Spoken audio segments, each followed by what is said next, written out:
Simpatía por la industria musical, con Carlos Galán, en Subterfuge Radio.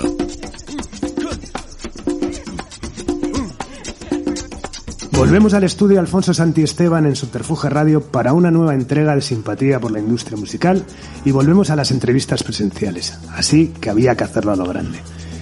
Cuando hemos vivido cambios y transformaciones en el negocio de la música, siempre ha primado una cosa, más allá de los formatos, la monetización, el consumo, etcétera. Siempre está la música y las canciones. Y detrás de esa música y de esas canciones están los compositores, los músicos, los intérpretes, los artistas.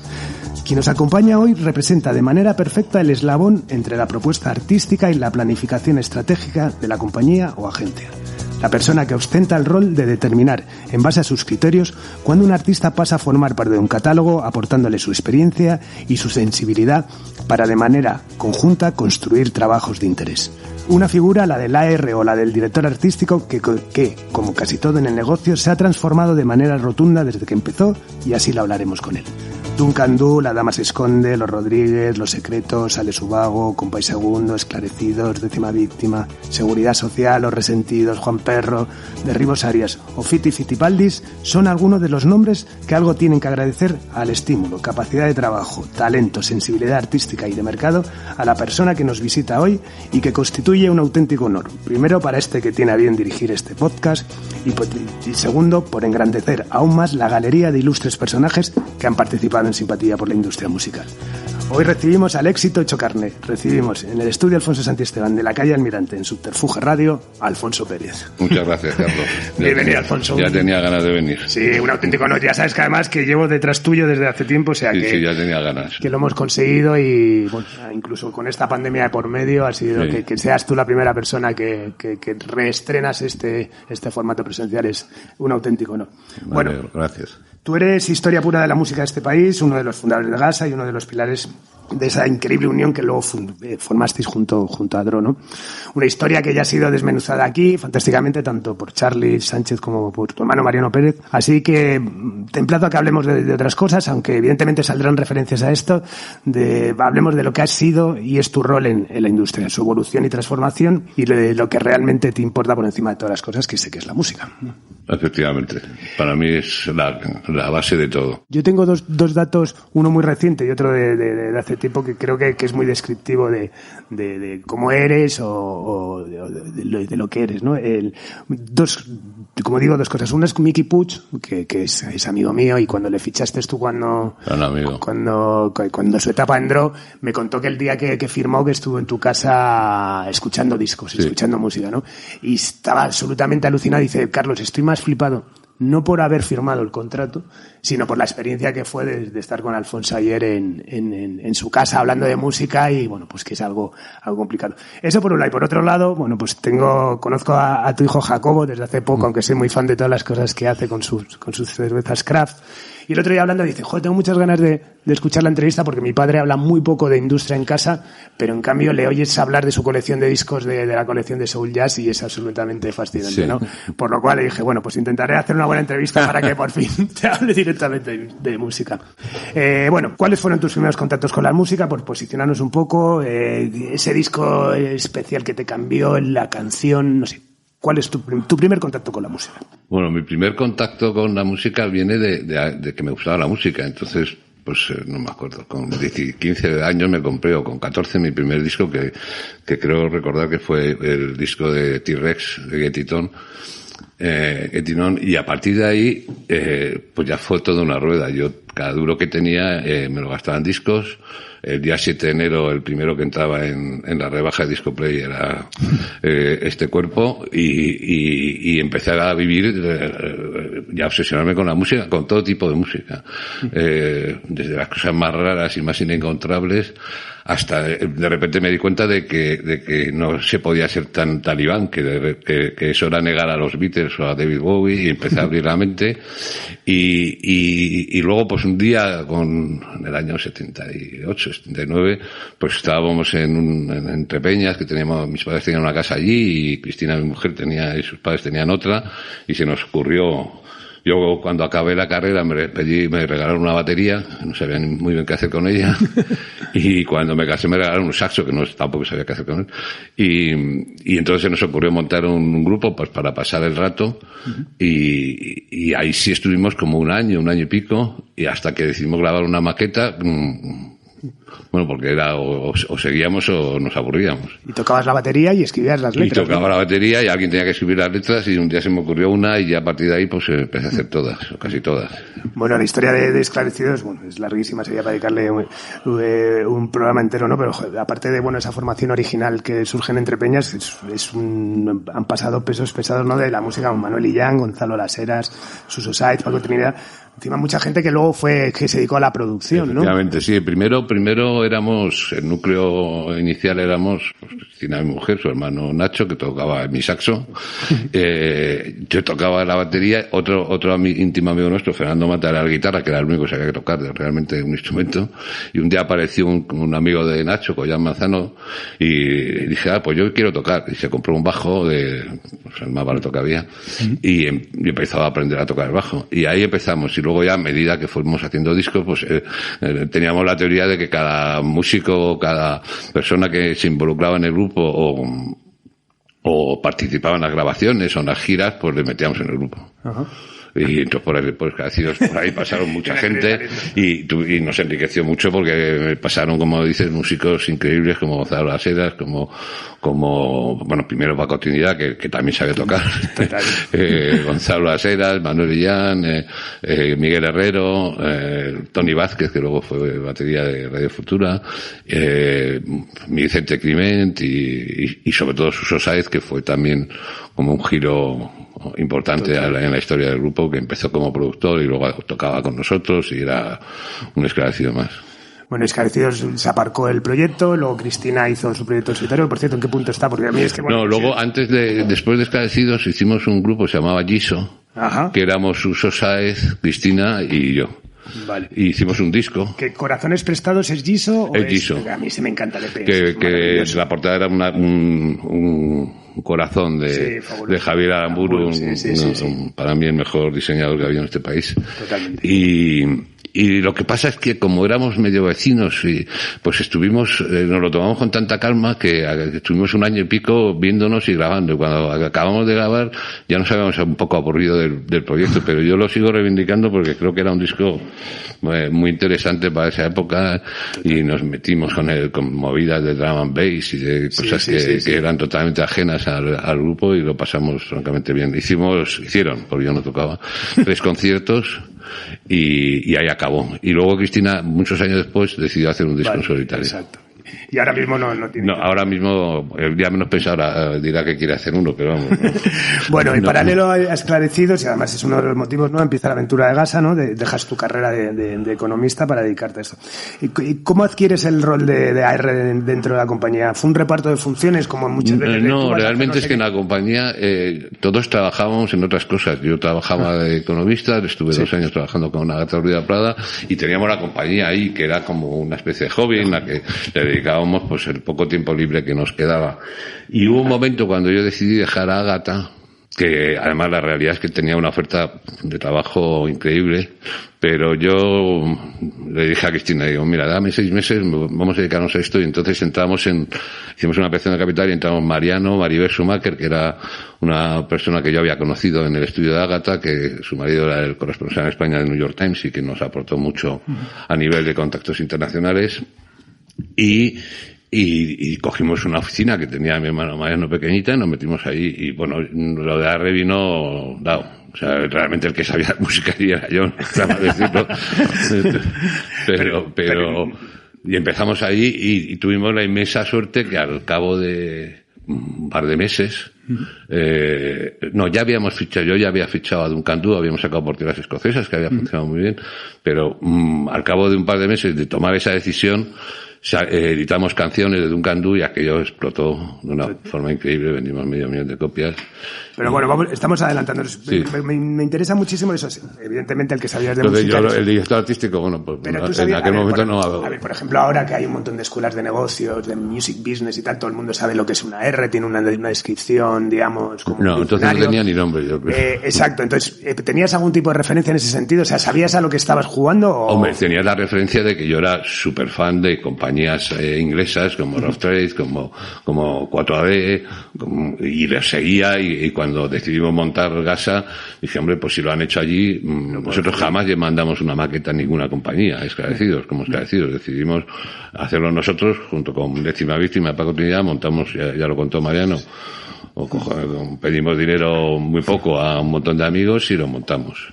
Y estuvo ahí latente hasta que ya nos dedicamos 3 personas Mariano llevaba más la administración, Maribel llevaba más los temas de licencias internacionales y yo llevaba toda la parte de AR. Pero no, la palabra R yo creo que en aquel momento ni sabía muy bien lo que era.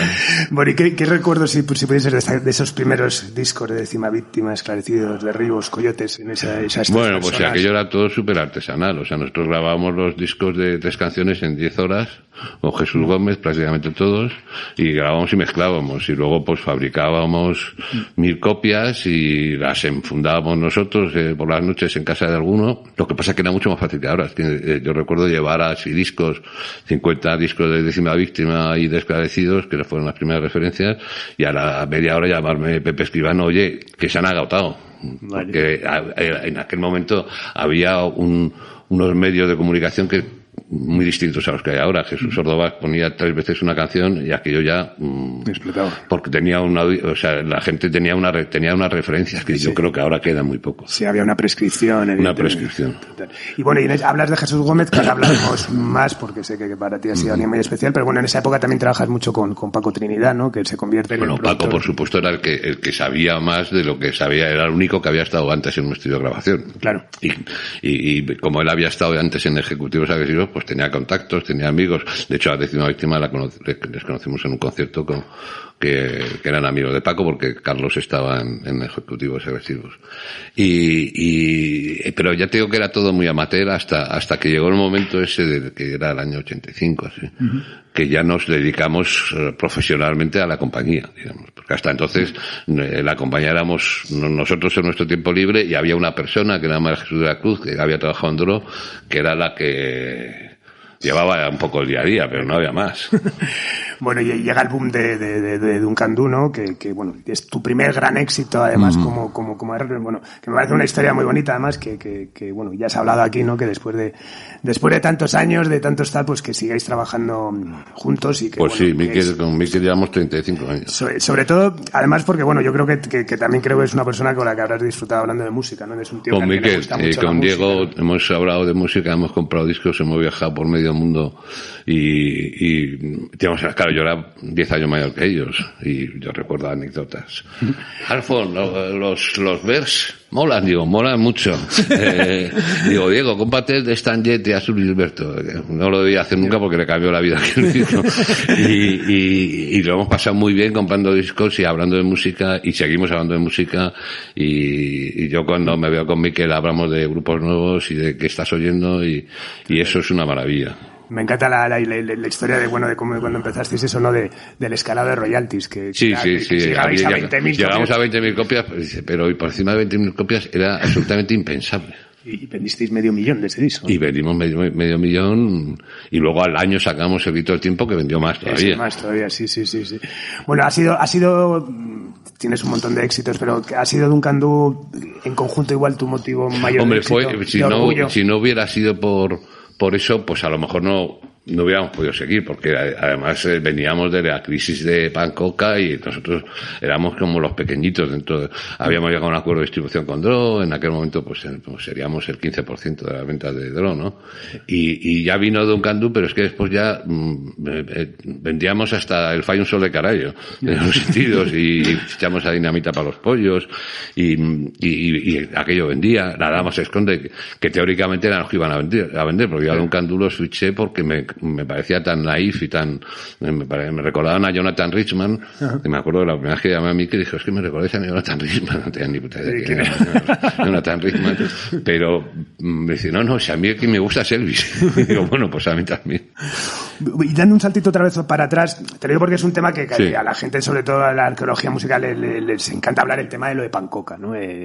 ¿Cuál es tu visión de lo que pasó ahí? Porque realmente cada uno cuenta una cosa. Yo no puedo, o sea, a ver, nos dejaron un pufo, pero sinceramente no tengo ningún más recuerdo. Quiero decir, sé que fue, pues porque también eran muy jóvenes y se les perdieron los números. Quiero decir, ellos y quebraron porque quisieron crecer muy rápido, pero no tengo ninguna sensación de, joder, estos tíos nos han...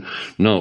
Ni de poneros en el abismo ahí nos puso en el abismo, pero realmente yo estoy absolutamente convencido, y de hecho Óscar Marinet tiene por aquí el estudio, ahora le doy un abrazo. Vamos. Totalmente. Bueno, me imagino que ese sería donde tuvisteis momentos complicados, ¿no? Sí, hay un momento que estuvimos a punto en Gasa, de decir, esto es imposible, vamos a dedicarnos a hacer tiradas de cassette de 50 copias y hacernos los tíos más alternativos de la historia de la música. Pero en ese momento nos llamaron de Dro, nos dijeron que estaban montando su distribuidora y dijimos, venga, vamos a tirar para adelante. Vale. Eso fue un momento clave, pero ciertamente nos dejó un poco descolocados, dijimos, porque todos teníamos otros trabajos y otras obligaciones, no era una prioridad familias y teníamos... Bueno, ya pues cuando esa alianza con Dro, que crecéis, Duncan Du, etcétera, bueno, y empecéis a traer también catálogos internacionales, ¿no? Como Les Disques de Crepúscule y... Bueno. Sí, ahí es que ya entramos en casa en una dinámica que todo lo que tocábamos nos sabía bien, porque yo me acuerdo de irme con mi cuñado Nacho a Bruselas a conocer a los discos del Crepúsculo, que era un sello muy pequeñito, que tenía a Isabel Antena, era como una boutique, digamos, ¿no? Y tenían unos discos de un señor que se llamaba Wim Berten, que tocaba el piano, y que canciones de 17 minutos, y algo me dijo, pues vamos a sacarlo, y vendimos lo que no está en los escritos. O sea, ¿y lo editabais o lo editábamos? Editabais en aquella época no. Íbamos, llegamos a un acuerdo, le pagamos un royalty y nosotros fabricábamos los discos. Y todo el catálogo prácticamente. Y el disco que pusimos editábamos todo. Pero ya ahí nos fuimos arriba, entonces hubo un momento en el que en el año, pues mira, en el 87, del 87 a 88, pues Gasa editaba a los Pixies, a los Sugar Cubes, a todo sello Creation, ahí conocimos a la Marie, que es una historia maravillosa. Que hay que hablar de eso, por supuesto. Hay que hablar de eso. Primal Scream, de la Soul, o sea, nos fuimos arriba y de hecho salió un artículo en el New Music Express que no he encontrado nunca. Yo lo estaba buscando también, pero no está en el que decía, era un artículo pequeñito que hablaba de Gasa como la mejor compañía del mundo porque tenía los mejores sellos del mundo. Teníamos Beggars Banquet, 4AD, Tommy Boy, Blast el sello de Sonic Youth, todo, o sea, no dejamos que hiciera con cabeza. Nos íbamos al Midem o a Nueva York a una feria que había en julio y hacíamos todos los contactos y claro, una cosa llama a la otra. Y dice, hombre, si estos tienen a 4AD y a tal, pues será que pagan y son gente seria y la verdad es que nos era bastante sencillo. Y luego estaba la figura de María Schumacher que al ser americana pues convencía de que las piedras cantaban. Que bueno, y aparte ya también tenéis los éxitos nacionales. Sí. ¿No? Bueno, llega la fusión con Dro, que quien haya hecho los deberes y escuchado programas anteriores debería conocer, pero bueno, contigo me interesa saber eso, cómo al principio se gestionaba esa bicefalia a nivel dirección artística con Servando. No, con Servando es que no compartíamos nada, nosotros teníamos la oficina separada y lo que pasa es que llegó un momento en el que Gasa pasó de ser el sello pequeñito de la distribuidora, digamos, a ser, no sé, un 70% de las ventas de Dro. Entonces, nosotros nos planteamos decir, hombre, por muy bien que no vaya a nosotros, si mañana Dro tiene un problema, cerramos en medio minuto. Entonces justo nos vencía el contrato y yo hablé con Miguel Ángel en aquel momento y dije, oye, a ver, nos gustaría al menos tener una participación. Y coincidió que ellos tenían problemas con Servando y Servando decidió vender sus acciones y entonces Gasa compramos las acciones de Servando. Y ahí entras tú como de director artístico. Y entonces sí, ahí y seguíamos separados. Vale, Charlie era el director, pasó a ser el director artístico de Dro, y yo seguía en Gasa. Vale. Hasta la fusión de las dos compañías, realmente en la fusión también seguimos así. Dro tenía a Charlie de AR y yo seguía en Gasa, hasta que vendimos a Warner. Y ya Saúl, lo que contó Charlie el otro día, que no me acuerdo qué año era, unificó, digamos, Charlie se quedó en Internacional y yo pasé a llevar todo el catálogo de local. Bueno, y entonces, pero está ese momento que es lo de la única alternativa, ¿no? Que es la única alternativa, pero al principio de los tiempos, antes de Duncan Du, eso fue un proyecto que hicimos, se le ocurrió a Servando, digo, ¿por qué no hacemos un disco de 10 grupos nuevos, en vez de grabar mini LP, grabamos 2 canciones a cada uno y testeamos? Entonces cada uno eligió a unos. Nosotros elegimos a Duncan Du y La Dama se esconde, y que fueron los que luego posteriormente funcionó. Claro. Pero fue una idea de Servando y de hecho luego la hemos querido volver a hacer, pero no lo hemos... Bueno, hiciste la de Hay vida en Marte. Sí, Hay vida en Marte, que es algo parecido, eso vino después. Pero la única alternativa es antes. La primera referencia de Duncan Du la primera canción que editamos de Duncan Du estaba en la única alternativa. Y fue una idea de Servando, era cuando todavía estaba Servando y es real que Duncan Du van a ver a Servando y Servando les dice, no me gusta, pero igual le gusta esto. Bueno, no sé lo que dice Servando. Lo que sé es que a mí María Jesús Chusa, que era la persona que en aquel momento estaba dando y luego pasó a Gasa, me dice, oye, me ha dicho Servando que hagas esto, a ver si te gusta. Y yo, hay veces que tú lo sabes, que te dejan una maqueta y puedes tardar 6 meses en oírla porque no te da tiempo, pero en ese momento me pilló bien y la oí al momento. Y puedo asegurar que había un teléfono que ponía Miquel y le llamé en tiempo real y le dije, tío, soy fulanito y me gustaría trabajar contigo. Y ahí empezó todo. ¿Y qué diferencias veías así en ese momento de prefusión, digamos, entre Gasa y Dro como compañías? Al principio al principio de los tiempos, pues Dro era como más guerrera, entre comillas, quiero decir, más nosotros éramos más alternativos, queríamos hacer cosas como más, al principio más minoritarias y más cosas que nos gustaban mucho, sin entrar en si iban a vender o no. Pues eso, cosas como Derribo, Mal otra vez, no sé, es que ni me acuerdo. Lo que os apetecía. Lo que nos apetecía. Pero luego ya a partir de lo de Duncan Du, pues ya empezaron, los Coyotes, que también empezaron con nosotros. Pues sobre los enemigos Dro era más asambleario, no más de... Y Dro era más asambleario, nosotros éramos 4 amigos, ¿no? Bueno, y en medio de todo ese berenjenal llega también Paco Martín, ¿no? Otro peso pesado con Twins, en la captación de artistas. ¿Qué recuerdas de ese momento? Porque Paco tenía más experiencia de... Paco y pues lo contó muy bien Charlie el otro día. Pues Paco vendió la compañía a Madrid Rock, el resto de los clientes decidieron no comprar ningún disco y no tenía más remedio que comprarla, que venderla. Y lo negociamos Miguel Ángel y yo, no se me olvidará jamás en mi vida, porque fuimos a comer con Pepe Arnedo y su socio y firmamos las condiciones en una servilleta. Y luego nos fuimos a tomar un café y yo decía, joder, pero Pepe, yo creo que aquí nos has metido un clavo, porque entre otras cosas no teníamos el dinero. Y entonces decía, chicos, no pasa nada, rompemos la servilleta, la sacaba el cabrón y le iba a romper, digo, que no la rompas. Y de ahí lo compramos y luego hubo un año, me parece que fue una cosa así, que vivían las 3 compañías separadas. La época de drogas a Twins. Y ahí lo pasamos mal porque tuvimos un poco de crisis de éxito. O sea, de repente, pues el conglomerado se convirtió de unas compañías pequeñitas a la compañía independiente más grande de este país. Y entonces se vendían muchos discos, pero que gastábamos mucho dinero. Claro. Supongo que Paco además también era de los que está acostumbrado a gastar mucho los discos, ¿no? Yo decía, a ver, Paco, no te puedo gastar 5 millones de pesetas en grabar a este grupo y 50.000 pesetas en promocionarlo. O sea, es que no... Aquí hay algo que no me cuadra. No, es que me gustaban, pero es que son unos gilipollas. Yo decía, pero es que no es así. Pero no acabamos más. Luego ya Paco decidió irse y... Bueno, y en ese momento, llega Warner, pues, con todo lo que ya hemos explicado aquí, eso, y llega Saúl Tagorro. Como ha sido imposible contar con su presencia, fue el primero que invité, pero declinó porque dice que está fuera ya del... Sí, yo estoy intentando que para el libro que se está escribiendo sobre la historia de la compañía hable, y el otro día hace unos meses le vi y dije, Saúl, es que si no estás tú no hay libro, y estoy ahí, pero todavía no lo he conseguido. Pero bueno, como ha sido imposible su presencia, y es un tío al que aquí se le admira profundamente, pues me gustaría que, como estamos intentando de reconstruir un poco su figura, pues que nos contases quién es para ti Saúl Tagorro. Pues para mí Saúl es un personaje único en la música de este país. Saúl compró Dro porque se empeñó.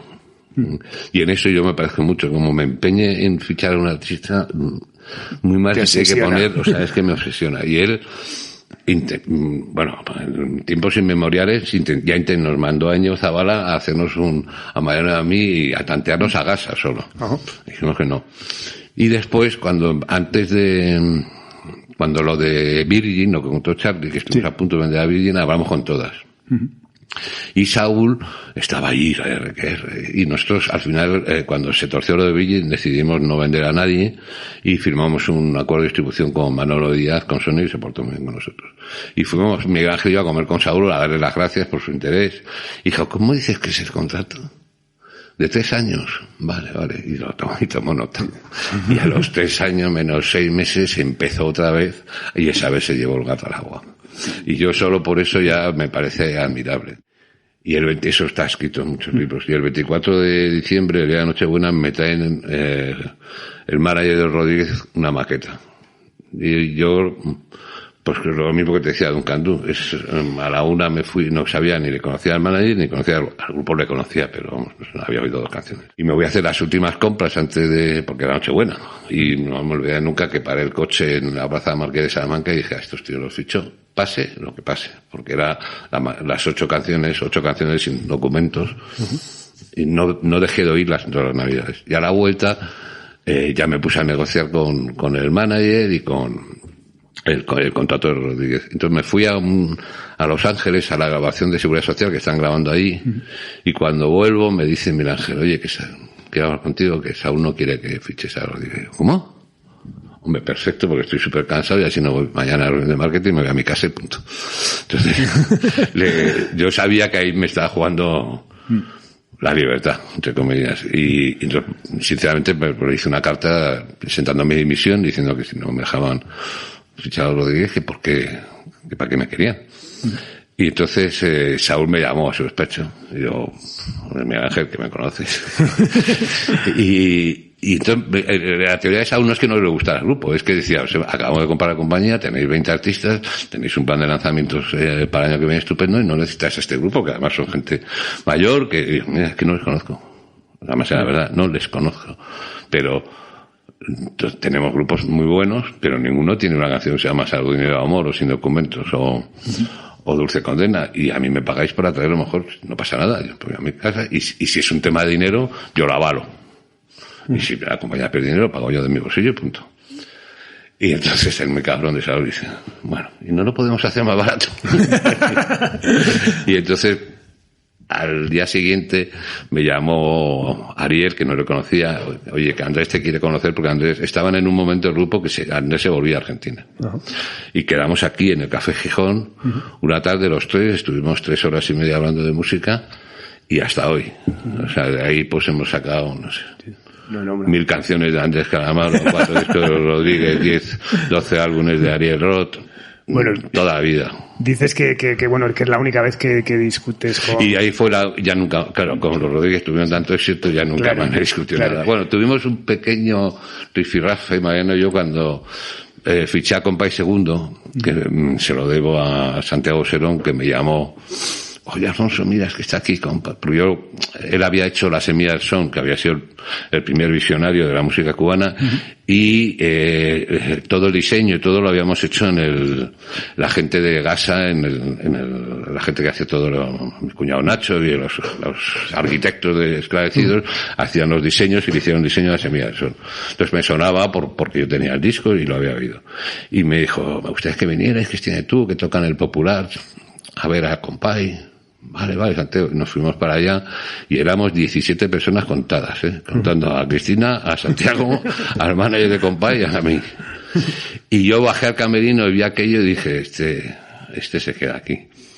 Y entonces Saúl decía, pero ¿cómo vais a fichar a un tío que tiene 87 años? Y digo, coño, pues si Quijote ha fichado a Chabela Vargas, pues otra gilipollez.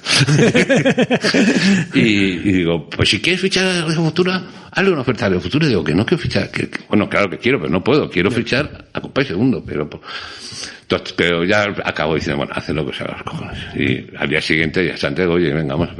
Y empezamos a grabar y de aquello vendimos 3,5 millones de discos en el mundo. Y Compay se convirtió, o sea, pasó del popular a yo verle tocar en el Zenit de París con 12.000 personas, tocar por medio mundo y vas a comer con él a donde fuera y no he visto en mi vida una persona más popular que Compay. Y al cabo de los 4 o 5 años, Saúl, habrá que renovar al viejecito. Era un grande, Saúl era un grande, y de hecho se lo presenté a Compay una vez, y aquella aventura que ya nunca más discutimos. Claro. Y te dio la credibilidad para poder fichar todo lo que Sí, la verdad es que yo ni con Saúl jamás se metía en cuestiones. Las 2 únicas veces fueron esas que las recuerdo con cariño, porque salieron bien, a lo mejor los hubiera salido más.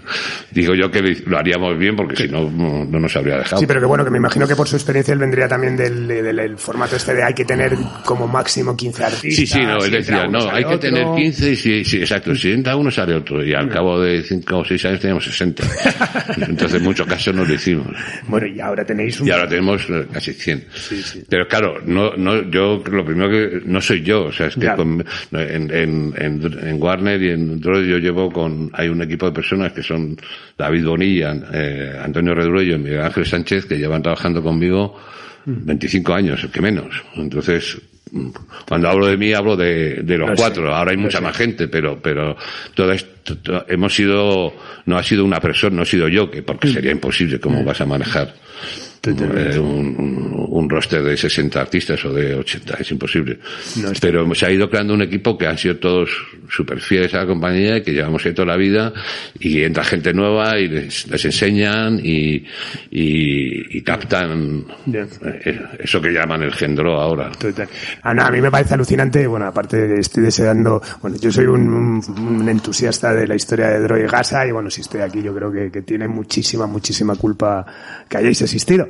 Y estoy deseando ese libro, que eso va a ser algo espectacular. Sí, porque la verdad es que nosotros hemos tenido siempre tanto lío, tanto trabajo, que nunca, cuando llegaba el 20 aniversario, vamos a hacer un año entero de ediciones y de eventos, y yo me tiraba horas escribiendo con Paco Gamarra cosas y tal, y luego el día a día nos podía, y luego llegó el 25, y luego llegó el 30.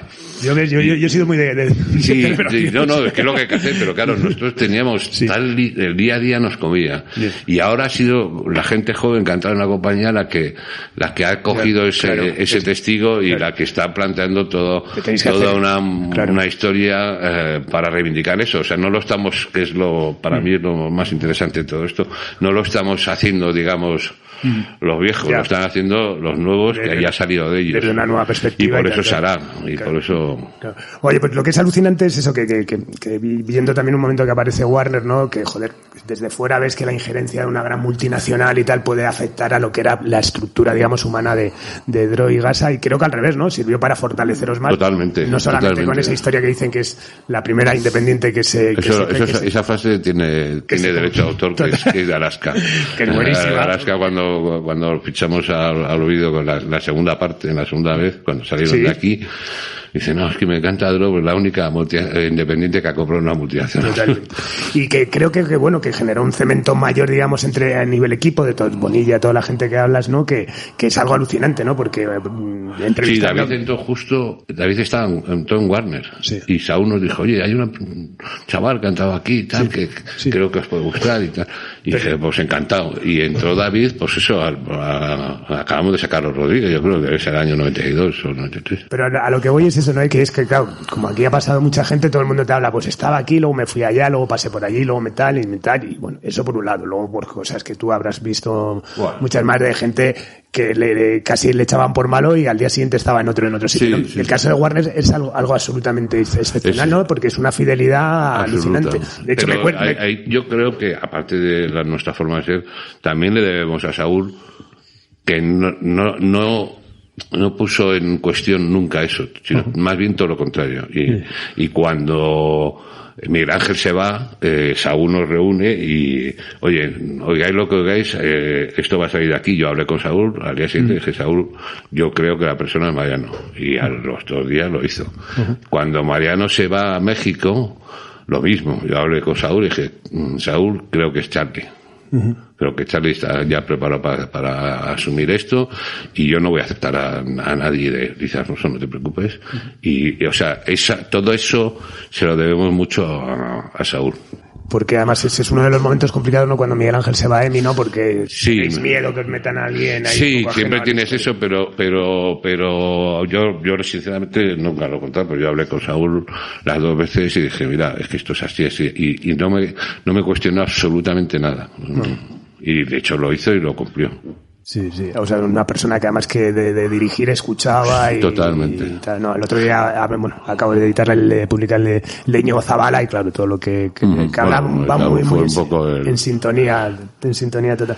Bueno, llegando a un punto, digamos, un poco un apartado más didáctico, que sabes que también es alguna de la intención que busco con estas entrevistas, ¿en qué coinciden, qué línea de... Evidentemente, si te pones a analizarla, podrías ver muchas cosas, sobre todo basado en la transformación del negocio, ¿no? Pero, ¿en qué coincide una R de una compañía independiente de los 90, o con una R de la explosión de los 90, con toda la explosión del CD que vuelve tal eso?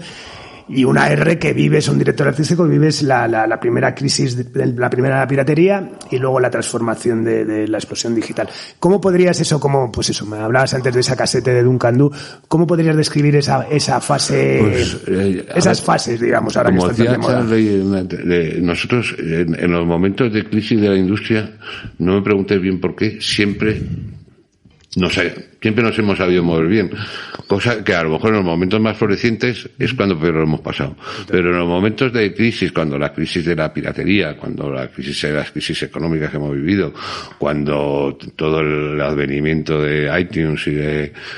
Nosotros ahí nos hemos movido bien, pero porque al final yo creo que como AR el foco no lo puedes perder, el foco está en las canciones. Total. Me acuerdo una vez que hicimos lo tengo como un hito en mi vida, una mesa redonda en Jerez, que organizaban los 40 principales, que estábamos Andrés Calamaro, Joaquín Sabina, no me acuerdo quién más, creo que era Cámara, no me acuerdo, no me hagas mucho caso, y yo, entonces se levantó un tío, era una mesa redonda, a preguntar, ¿qué hay que hacer para que un artista español funcione fuera? Entonces yo dije, mira, te lo voy a explicar.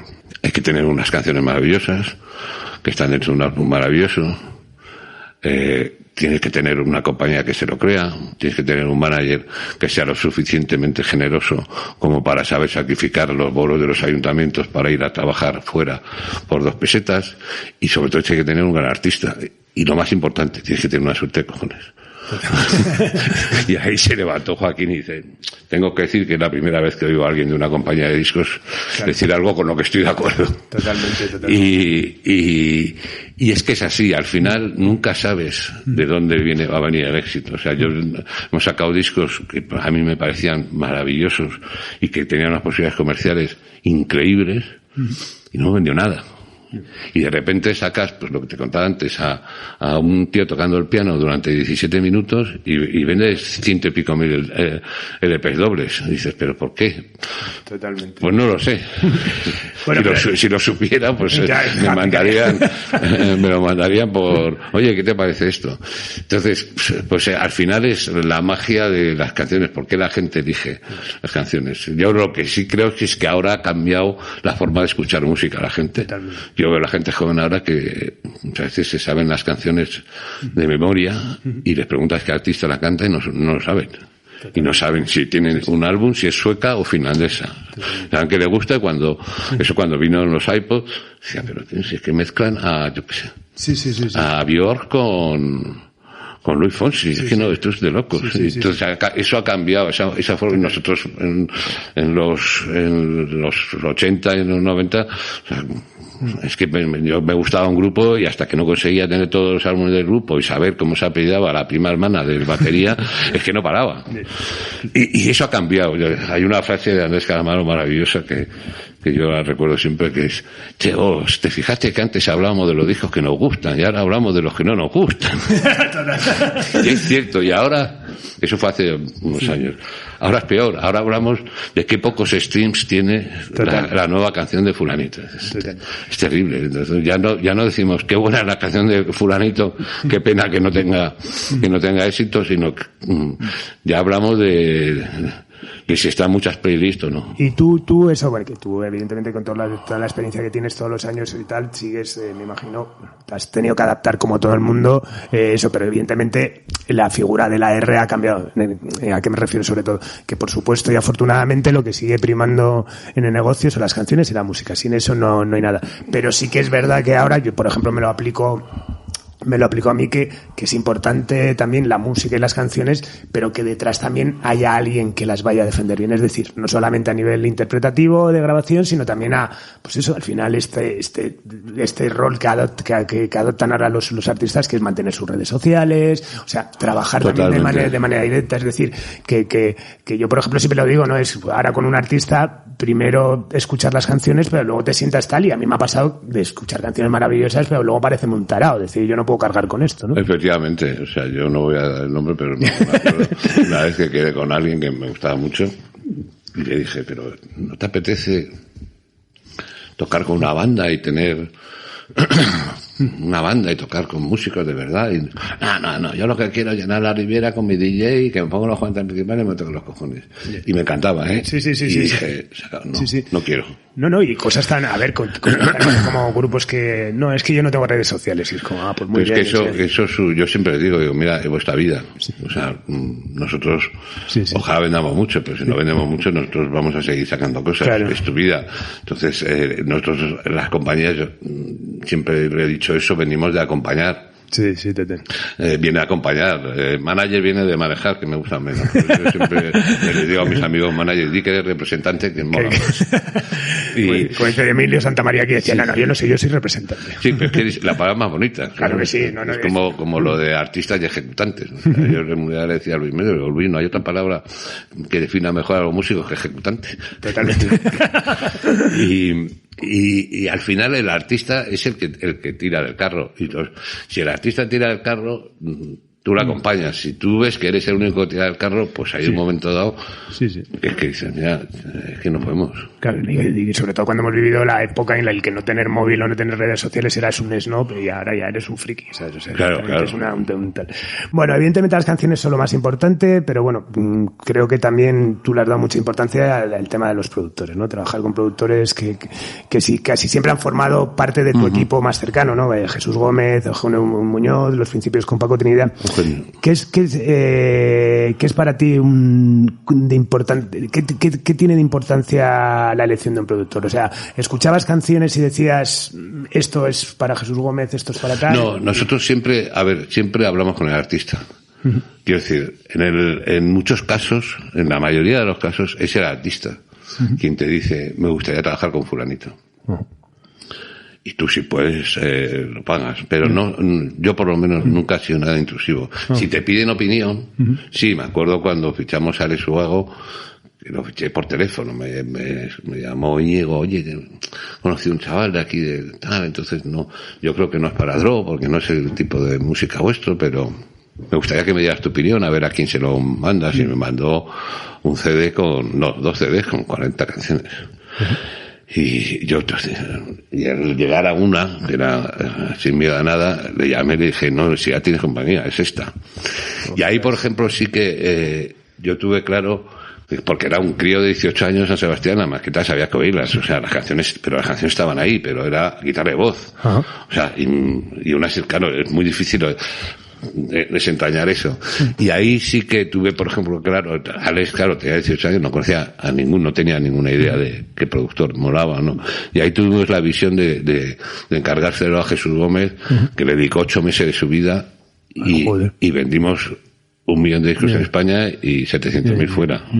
Pero Jesús Gómez, por ejemplo, sí que ha sido alguien muy importante. Y Jesús Gómez sí, porque Jesús primero hizo todo, era el estudio donde grabábamos en el principio de los tiempos, pues prácticamente todas las primeras referencias de Gases se grababan allí. O sea, más allá de que como productor, como estudio, ¿no? Como estudio, como productor. O sea, es que no había productor. Bueno, sí, Paco Trinidad y Jesús Gómez. En el caso de Gasa, y Jesús Gómez y el músico el artista de turno en el caso de Dro.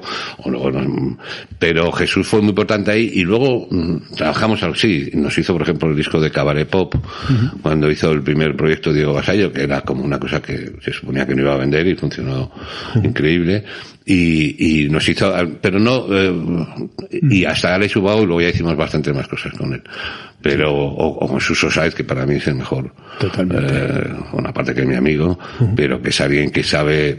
Entonces, un productor que es, pues yo creo que es el que traduce las ideas del grupo. Totalmente. Bueno, ¿y cuánto de cruel ha sido la selección de repertorio? Realmente, lo digo porque, bueno, tú empiezas en los 80, donde hay que hacer un disco y que son los 19 minutos por cara del vinilo, y te tienes que cerrar ahí, intentar hacer un disco completo, y luego pasamos a los 90, donde están los 80 minutos del CDI, donde yo creo que se genera una cantidad de paja tremenda, tal. Creciendo como creciste como AR, como director artístico, en un formato limitado donde tenías que decir hay que meter 10 canciones rotundas, ¿cómo después has sido en los 90? ¿Has sido una persona cruel con el tema del repertorio? Yo, por ejemplo, te digo que yo no lo he sido. Yo en absoluto. Tampoco, ¿no? Vamos a ver, estás hablando con el que sacó el Salmón de Calamaro, que eran 103 canciones. Que de hecho me pasó 120 y al final él lo dejó en 101 y dije, tío, vamos a meter 2 más para que sea como el licor, como el Coñac 103. Entonces, quiero decir, y vendimos una tonelada. Una tonelada. Quiero decir, ahí no somos, yo no he sido, me cuesta mucho. También es verdad una cosa que yo digo, mira, al artista yo creo que hay que darle la razón hasta cuando no la tiene. Pero también hay que decirle la verdad. Decirle, yo creo que si me has pasado 20 canciones, a mí me gusta. Yo siempre digo, estas 5 tienen que ir. Claro. Nunca me ha pasado no coincidir. Y fíjate que nunca me ha pasado no coincidir. Y aparte de por ejemplo, eso de lo del salmón, que es muy descriptivo, ¿tienes alguna anécdota si recuerdas con algo concreto de eso, vale, de no ser cruel con el repertorio, pero decir, coño, es que esto no lo podemos meter, es que... No, yo no me acuerdo. Me acuerdo de alguno, por ejemplo, de alguna anécdota de una portada, de decir, pero ¿cómo puede ser esto tan feo? Pero ahí tienes, para eso está la mano izquierda, ¿no? Para decirle que es muy feo sin decirle la palabra feo. Y convencerle de que... Total. Pero, no sé, eso es una forma de ser. Yo no he sido muy intrusivo y tampoco recuerdo haber tenido... grandes peloteras. Otra cosa es con los singles. Que con los singles yo siempre le digo al artista, digo, mira, nos pagan para equivocarnos nosotros. Exacto. Tú has oído tantas veces, o tú, o el productor, o tus músicos, habéis oído tanta cantidad de veces estas canciones, las maquetabais y las grababais, que perdéis por completo la referencia. Entonces, dejarnos equivocarnos a nosotros. Claro. No lo ponemos en los contratos, pero es lo único. Y a veces los hay que dicen, no, es que no quiero ni mandar maquetas. Pues, chico, pues para ti. Esos son con artistas que ya sabes que tienen una trayectoria. Claro. Pero para ti, pues eso que te pierdes, porque a lo mejor te podríamos dar alguna idea buena. No hay muchos de esos, pero los hay. Y yo siempre creo que ahí es ese sentido común, como en toda la vida, ¿no? Totalmente. ¿Y cuáles han sido los discos más complicados que recuerdas decir, donde has tenido discusiones creativas serias? Digo, primeros discos concretamente que hayas dicho, joder, justo ahí lo pasé mal porque no había manera de convencerle en una edición. No, creativas no. Siempre, a ver, claro que ha habido discos complicados, o sea, Honestidad Brutal, que para mí es uno de los mejores discos de la historia del pop, del rock en castellano, un disco duro, porque Andrés estaba en un momento que era incontenible, y yo me decía, dime de verdad que es el disco más caro que ha producido nunca. Y digo, te puedo asegurar que es el más caro que hemos producido nunca. Pero de ahí salió una obra maestra. Absoluta. absoluta. Y bueno, y lo que se quedó fuera, que espero que algún día le convenzamos para estar David en ello, porque se quedaron fuera como otras 20 canciones alucinantes. ¿Cuántas canciones ha podido componer Andrés Calamaro, no? Ni se sabe. Miles. Bueno, y de los discos que te sientes más orgulloso, bueno, ya hemos hablado de Duncan Du, creo que lo de Compay Segundo, pero ¿qué disco? Yo orgulloso, sinceramente, me siento de todos, hasta los que han sido un fracaso absoluto. Muchas veces sientes frustración cuando sacas discos, como por ejemplo me acuerdo del primer disco de Amor a Traición, el grupo de Rafa Berrio, que me pareció una obra maestra y no nos hizo caso nadie. O el primer disco de Nacho Mastreta, cantando, que yo luego ya Nacho hizo el cambio. Sí. Pero aquel disco yo lo oía y digo, coño, pero si es que esto es un hit detrás de otro. Y no conseguimos que ni que lo pusieran bien, no sé, ni mal tampoco, pero vamos, es que no conseguimos nada. Y esas son frustraciones, pero yo, no sé, orgulloso por de todos. O sea, que primero no podría decirlo porque estaría faltando al respeto a todos los demás. Lo de Duncan Du porque están en el inicio, y Compay pues porque tenía 87 años y fue algo, un éxito mundial, ¿no? Alex Ubago, pues por lo que te contaba, porque pues vendíamos 45.000 discos a la semana, y yo decía, pero Alex, ¿tú sabes lo que es eso? Y me decía, es mucho. Y yo me cago. 45.000 discos a la semana durante 2 meses eran muchos discos, ¿eh? O sea, hoy imagínate lo que es eso. ¿Y qué recuerdas, por ejemplo, de esa aventura que hiciste con que a mí es que me quedó muy bien con Juan Verdú, lo de los flamencos accidentales? Con Juan, pues eso fue porque no me acuerdo cómo fue, pues de repente le conocí a Juan y me lo propuso, y a ver, hicimos 4 discos porque es que yo el flamenco no es que no me encanta, pero es que no lo llevaba en el ADN, y Juan ahí nos ayudó mucho, y hicimos pues 4 discos y ahí se acabó porque había que dedicarle mucho tiempo. Luego ya volvimos luego con el Niño José de la mano de Fernando Trueba. Pero el flamenco ha sido un poco la asignatura pendiente, ¿no? Sí, bueno, hemos trabajado con artistas flamencos. Pero... Bueno, según Adrián Bogel tenéis un catálogo de flamenco. Sí, pero eso es porque cuando Warner compra EMI, pues tenía un catálogo de flamenco increíble. Cuando convencemos a Saúl para comprar Phonomusic, en Phonomusic había un catálogo de flamenco increíble. ¿Y dentro de la estructura alguien se dedica a la... Sí. Hay gente... Vale. Siempre, yo creo que siempre hemos mantenido gente que estuviera por ejemplo, con Phonomusic, pues fue una compra del catálogo porque tenía un dueño, pero se quedó con nosotros la persona, Alfonso Delgado, que era la persona que conocía el catálogo, y hasta que se jubiló hace unos años. Bueno, y así de los últimos artistas, bueno, hemos hablado de Alex Ubago, que ha sido alguien muy importante. Está Iván Ferreiro también, ¿no? Bueno, con Iván me pasa un poco lo que pasa con Miki, que es de esas personas que quedas a comer y quieres hablar del próximo disco y al final te das cuenta que has hablado de todo menos del próximo disco. O sea, has hablado de música, de filosofía, de fútbol y de todo, y dices, coño, vamos a hablar un poco del próximo paso, ¿no?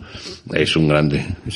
Y así de lo ultimísimo, Beret, ¿no? Beret, que es alguien que llegó como de manera muy discreta, pero que creo que... Bueno, Beret, a mí me costó un año de mi vida convencerle de que fichara con nosotros, porque claro, hoy ha cambiado todo. Hoy las compañías no son, para cierto tipo de música no son tan necesarias. Beret hacía las canciones en su casa por 100 euros, hacía un vídeo por 200 euros, lo mandaba a un agregador belga y le entraban todos los meses 20 o 30.000 euros en la cuenta corriente. Entonces, como convencerle de que hay un mundo más, pues me costó pues un año, pero gracias a Dios sus managers eran amigos y Alec vino a la compañía, le hicimos una presentación, conoció hasta la última persona de la compañía, le explicamos para qué servimos y firmamos, y ahora está feliz. Bueno, no me dice que está feliz. Y no es como para no estarlo, porque mejor no le puede ir. Sí, bueno, y el otro día también Íñigo Zabala ya hablaba de él como una de las grandes. Pero eso para mí lo recuerdo como probablemente el fichaje más difícil, pero porque es otra generación. Ya.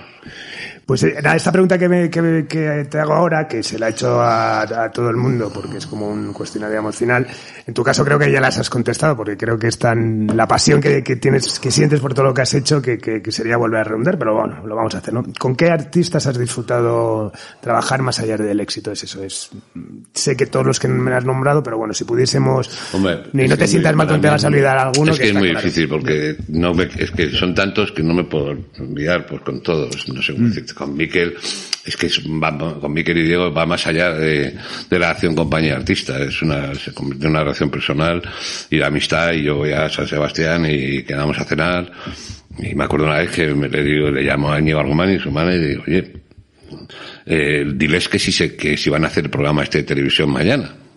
Dice, pero ya está con ellos hasta las 4 de la mañana. Digo, yo a las 4 de la mañana les digo, se tiren por la ventana y se tiran, pero yo no he estado con ellos como amigo, no he estado con ellos para hablar del programa de televisión. Te llamo a ti, que eres su manager, para que en frío se lo plantees. Y eso, yo creo que la palabra más importante en la relación con un artista es la palabra respeto. O sea, es que si tú no respetas al artista, y doy fe que he conocido gente en esta industria que no los respeta para nada, es muy difícil trabajar en esto. Y sobre todo es muy difícil que el artista te respete a ti. Total. Y creo que es importante también el vínculo que has generado siempre, porque bueno, has oído mucho a relucir, que es el hablar de música, ¿no? Al final con los artistas. Sí, el hablar de música. Yo, no sé, con Andrés, pues no sé, yo tengo con Andrés Calamaro una colección de 1500 emails y 500 faxes, y en muchos de ellos hablamos de, ¿has oído el nuevo disco de Kamasi Washington? Pues yo creo que eso es un vínculo que debe ser que tú lo generes, porque por ejemplo a mí me cuesta mucho, sobre todo, bueno, al principio cuando los conoces a los artistas y hablas de tal, pues me gusta esto, tal.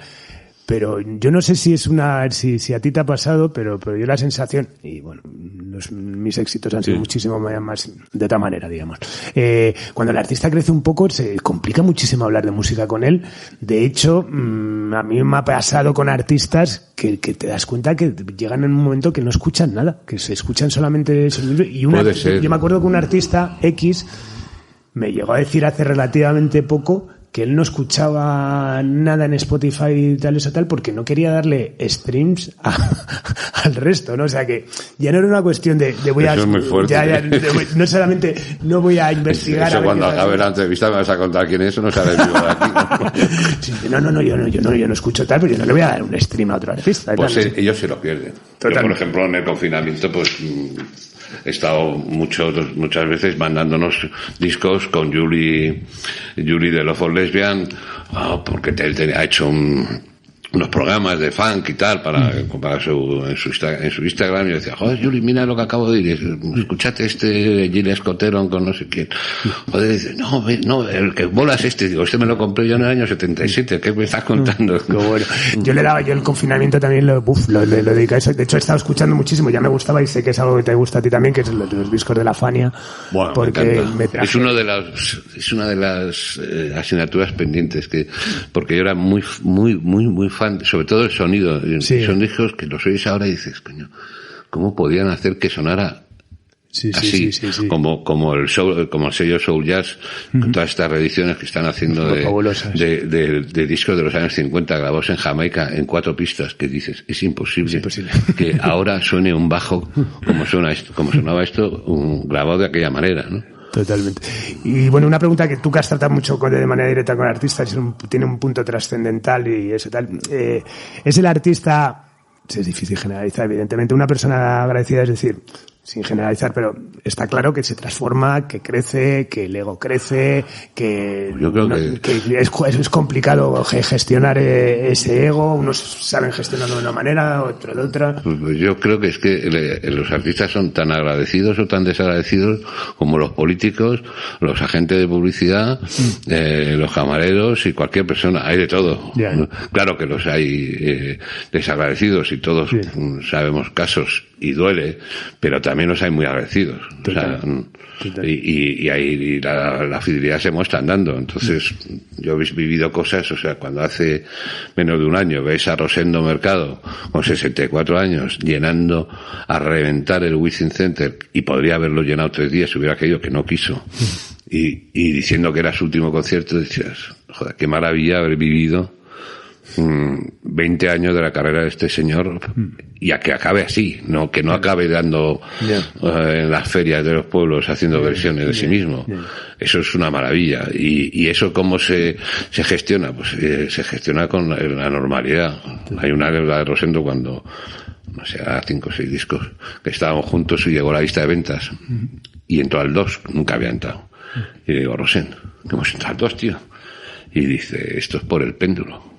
Digo, ¿qué coño es el péndulo? Dice, el péndulo es que la música es un péndulo. Y hay gente que si quiere seguir el péndulo y nunca lo agarra. Yo me he quedado aquí y cuando ha pasado digo, toma, pues saco, este es mío. Y son de esos detalles que te vienen de hablar con los artistas que te enseñan mucho. Total. Que dices, coño, ¿qué razón tiene este tío? ¿Qué razón tiene? O sea, Bob Dylan, pues ha seguido el péndulo. Neil Young ha seguido el péndulo. Y en España los Secretos han seguido el péndulo. Quiero decir, no han seguido el péndulo.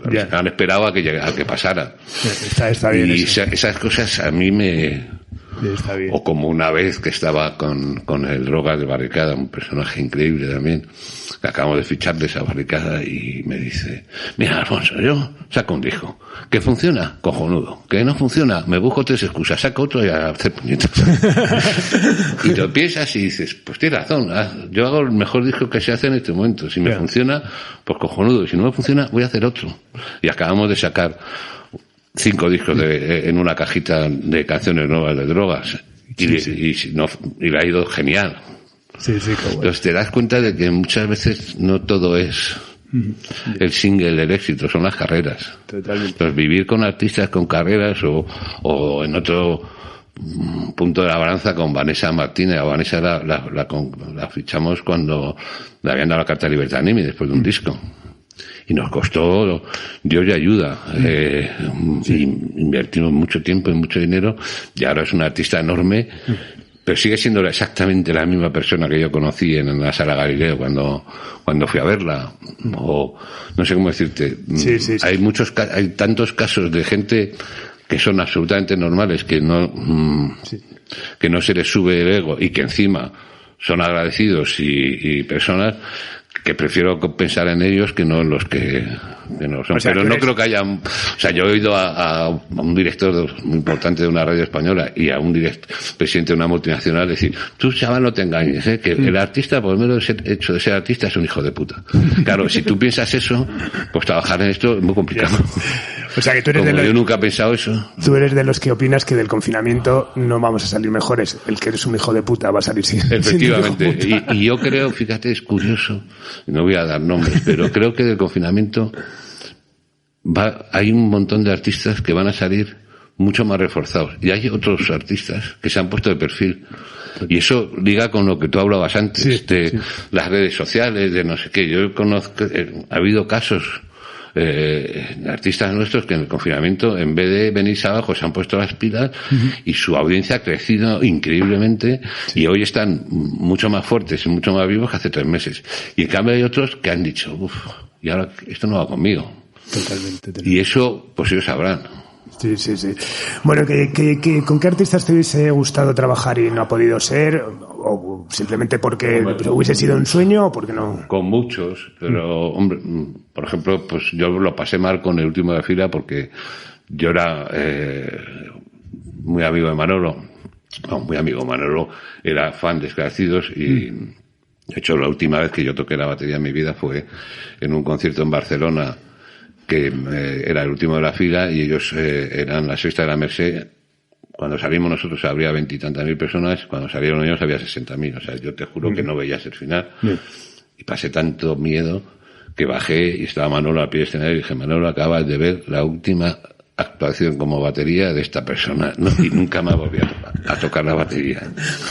Y ahí, de ese hecho, pues me llamó Manolo, oye, me habló de Los Burros, grabamos 6 canciones de Los Burros y las reeditamos con un máster que tenían ellos, que les habían dado cuando cerró Belter para pagarle las deudas. Vendimos un montón de discos y yo me empeñé en fichar al último de la fila y de hecho estaban todas las compañías de España, tocaron 5 o 6 días en el pabellón del Real Madrid, iban todas. Y a mí me dijeron, tú vente este día, y estaba solo, y lo acabamos ahí en el Honquito. Y era con él, y comíamos, y me iba a Barcelona y comíamos, y al final, Malo me dijo, Alfonso, si no fichamos con Gasa, te llamaré. Antes te llamaré. Y me llamó la mañana que iba a firmar con EMI. Claro, cuando compró Warner EMI, lo primero que hice fue pedir el contrato de última fila, y entendí perfectamente porque habían firmado con EMI. Total. Bueno, ¿son los talent shows los nuevos ARs? ¿Qué piensas? No, yo creo que los nuevos ARs ahora mismo es que está cambiando todo. O sea, ahora, desde que hay aplicaciones que te dicen cada semana 17 artistas o 25 que están despuntando mínimamente en Spotify o en... Pues ya es que o sea, tú dices, quiero fichar música urbana, y te pones y dices, y te vienen ahí una lista de otros 10 parecidos y sigues, pero al final, ¿qué haces? No puedes entrar en una locura, decir, pues voy a fichar a 50, no, tienes que, creo que en ese sentido es más difícil, por otro lado más fácil, porque no tienes que esperar a que te llegue una baqueta. Tú te metes en las plataformas y ya de ahí sacas toda la información que quieras. Pero al final la decisión la tienes que tomar tú. Y nos pagan para eso. Total. Y en cuanto al formato te da igual, o sea, no es algo ni estás... Yo no vendí, tengo, no sé, 7.000 vinilos, jamás en mi vida vendré un vinilo.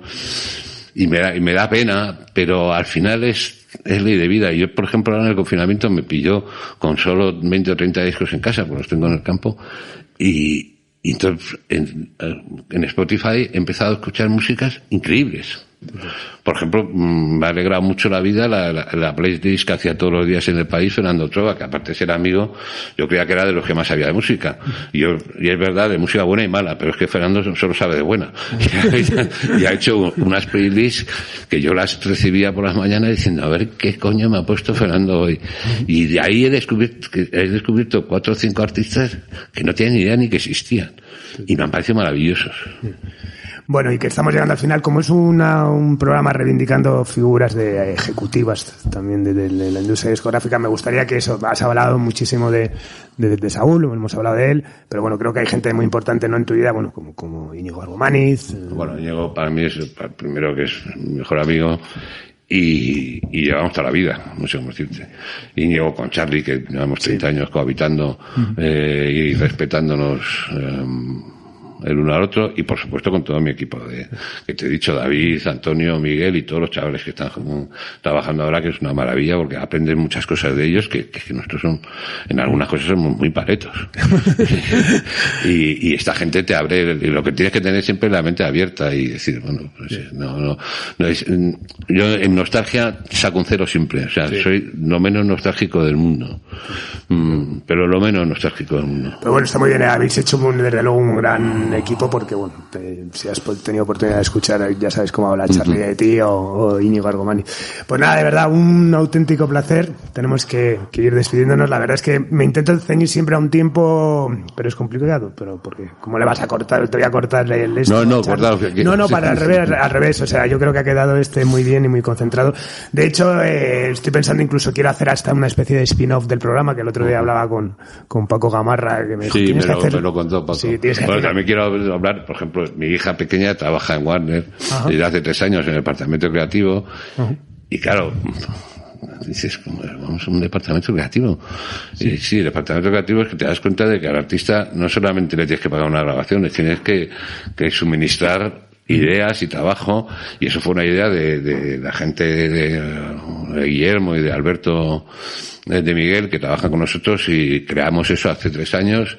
Y por ejemplo, en el confinamiento hemos visto toda la compañía lo importante que puede llegar a ser tener a 3 o 4 personas muy jóvenes pensando en cómo lanzar el nuevo disco de los Sidecars o de... Y dándote ideas frescas que a los que llevamos tantos años no se nos ocurre. No, hombre, absolutamente, sobre todo porque además yo creo que eso lo hemos visto claramente. Ya no solamente desaparece la prescripción periodística que hablábamos, sino que desaparece la prescripción a nivel empresarial. Es decir, antes tú sabías, sacabas un disco, sonaban radios, ponías unos anuncios tal, no sé qué, y bueno, luego tenías suerte tal esto. Yo me acuerdo siempre una frase de Carlos San Martín, en esa aventura que fue Gran Vía Musical, un día hablando y dice, no, ¿qué tal todo? Y dice, bueno, tú ya sabes que esto es un negocio que sacas 10 discos, 9 te van mal, pero si uno te sale bien, recuperas todo lo que has palmado anterior. Entonces eso ha desaparecido, o sea, ahora ya no hay break-evens y esas cosas. El break-even, que cuántos streams... Bueno, los hay.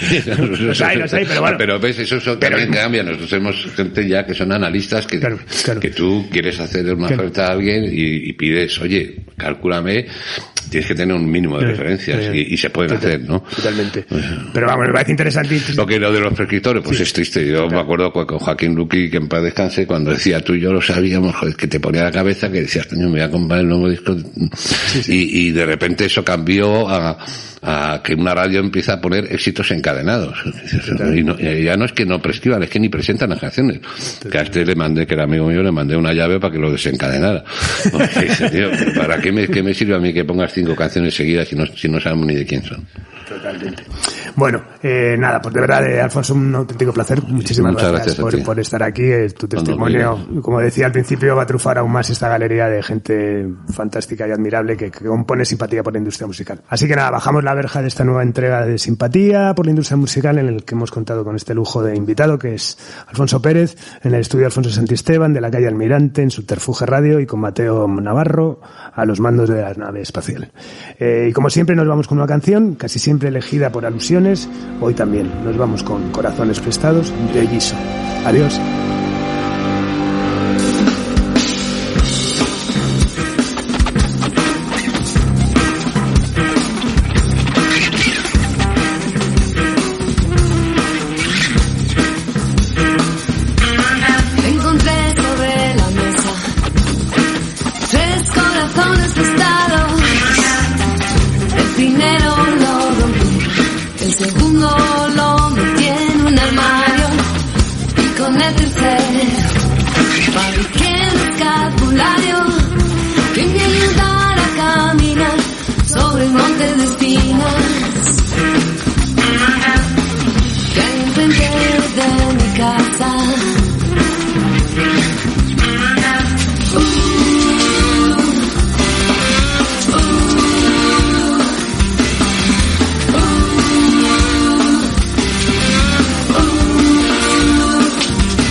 Me estaba esperando con cara de alegría. 3 corazones prestados. 3 corazones